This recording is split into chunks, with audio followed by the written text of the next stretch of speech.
আসসালামু আলাইকুম রহমতুল্লাহি ওয়া বারাকাতুহু।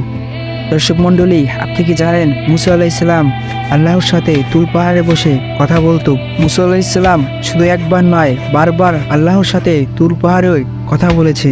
আর মুসা আলাইহিস সালামের সম্পর্কে এই সমস্ত ঘটনা জানার জন্য আমাদের ইসলামিক নলেজের এই ভিডিওটি দেখতে থাকুন।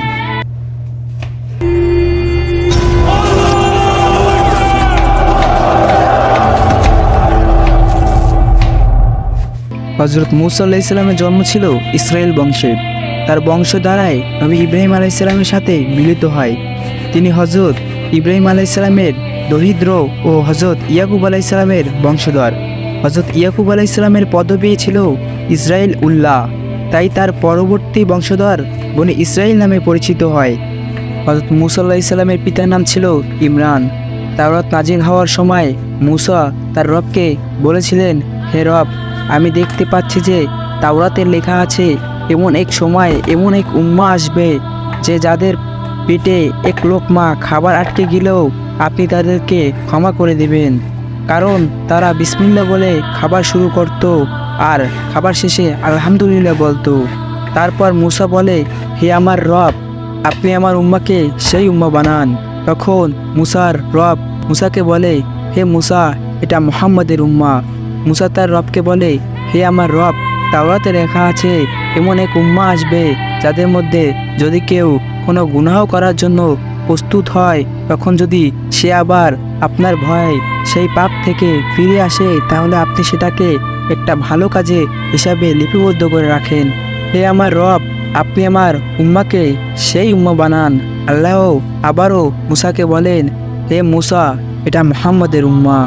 মুসা আবার আল্লাহকে বলল, হে রব, সেই উম্মাহ যদি একটি ভালো কাজ করার জন্য প্রস্তুত হয়, কিন্তু কোনো কারণে যদি সেই কাজটা সে না করতে পারে, আপনি সেটাও তার জন্য একটি ভালো কাজ হিসাবে লিপিবদ্ধ করে রাখেন। আর সে যদি কাজটি সম্পূর্ণ করে, তাহলে 10 থেকে শুরু করে 70 গুণ পর্যন্ত ভালো কাজ করার লিপিবদ্ধ করে রাখা হয়। মুসা তার রবকে বললেন, হে রব, আপনি আমার উম্মাকেও সেই উম্মাহ বানান। আল্লাহ মুসাকে বলেন, হে মুসা, এটা মুহাম্মাদের উম্মাহ।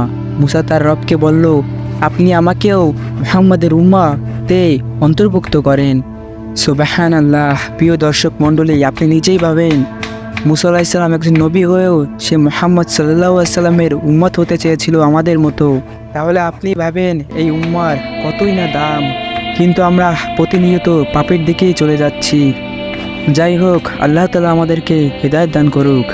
তারপর একদিন মুসা ইবনে ইমরান আলাইহিস সালাম বনি ইসরাইলকে নিয়ে সালাতে দাঁড়ালেন বৃষ্টি হওয়ার প্রার্থনার জন্য, যাতে আল্লাহ আসমান হতে তাদের প্রতি বৃষ্টি পাঠান, কেননা বৃষ্টির অভাবে তাদের দেশের অবস্থা খুবই খারাপ ছিল।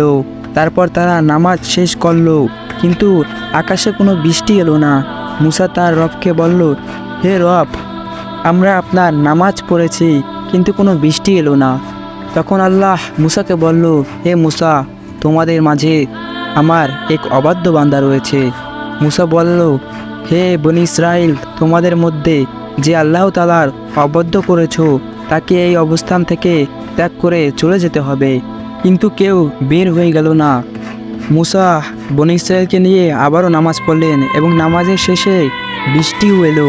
এরপর মুসা আল্লাহকে বলল, হে আমার রব, আমরা নামাজ পড়েছি ও বৃষ্টিও এসেছে, কিন্তু এ আমার রব, বনি ইসরাইল লোকদের ভিতর থেকে আপনার অবাধ্য বান্দা তো বেরিয়ে যায়নি, তাহলে এই বৃষ্টির কারণ কি?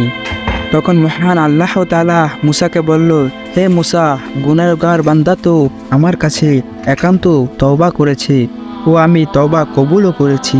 কিন্তু মুসা এখানেই থেমে গেল না। আল্লাহ তাআলার সাথে মুসার এক ঘনিষ্ঠ সম্পর্ক ছিল। আবার মুসা আলাইহিস সালাম বলল, হে রব, আমি জানতে চাই কে এই ব্যক্তি যে গুনাহও করেছে তারপর আবার তওবাও করেছে। আল্লাহ বললেন, হে মুসা, যখন সে আমার অবাধ্যতা করেছিল তখন আমি তার গুনাহ গোপন করেছি, তাহলে এখন কিভাবে আমি তার গুনাহকে প্রকাশ করে দিতে পারি? যখন সে তওবা করে আমার দিকে ফিরেই এসেছে। অর্থাৎ দর্শক মণ্ডলী, আমরা এই হাদিস দ্বারা এটাই বুঝি যে মহান আল্লাহ তাআলা ক্ষমাশীল, দয়ালু, তিনি সবাইকে ক্ষমা করে দিবেন যদি আল্লাহ তাআলার কাছে একান্তভাবে কেউ মাপ চায়। আমরা আল্লাহর কাছে মাপ চাবো আমাদের গুনাহ, তাহলে ইনশাল্লাহ আল্লাহ তাআলা মাফ করে দেবে। আমাদের গুনাহ যদি হয় সমুদ্রের মতো, আল্লাহর দয়া হলো আকাশমণ্ডলের মতো। আল্লাহ তাআলা আমাদের সকলকে ক্ষমা করে দিন, আমিন। আসসালামু আলাইকুম রহমতুল্লাহি ওয়া বারাকাতুহু। আল্লাহ হাফেজ।